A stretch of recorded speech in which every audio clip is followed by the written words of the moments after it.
लेकिन केहू के लगे ताकत नहीं है कि सोहर गवा सके। आज हम दावा ठोक के कहतनी कि मरियो जो है तो ओकरा घर में सोहर ना हो। पावर स्टार पवन सिंह और उनके धर्मपत्नी ज्योति सिंह के बीच एक बहुत बड़ी बात हुई है खुलासा। आजकल चर्चा का विषय बना हुआ है। पावर स्टार पवन सिंह और उनके धर्मपत्नी ज्योति सिंह ने एक साथ रहने का फिर से लिया है बहुत बड़ा फैसला। पूरी बातें डिटेल में बताने से पहले आप हमारे चैनल पर नए हैं तो सबसे पहले आप हमारे चैनल को सब्सक्राइब कीजिए, इसके बाद वीडियो को लाइक कीजिए। आइए जानिए क्या है पूरी सच्चाई। बिना समय लेते हुए इस वीडियो को शुरू करते हैं। ट्रेंडिंग स्टार खेसारी लाल यादव ने एक स्टेज शो के दौरान पावर स्टार पवन सिंह को खुलेआम चैलेंज किया था कि इस जन्म में तुम्हारे घर कभी सोहर नहीं होगा।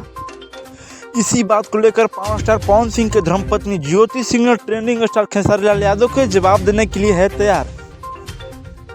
पावर स्टार पवन सिंह ने भी ट्रेंडिंग स्टार खेसारी लाल यादव को चैलेंज किया है एक्सेप्ट। आपको क्या लगता है पावर स्टार पवन सिंह और उनके धर्मपत्नी ज्योति सिंह खेसारी लाल यादव के जवाब दे पाएंगे या नहीं? कमेंट में यस या नो जरूर बताएं।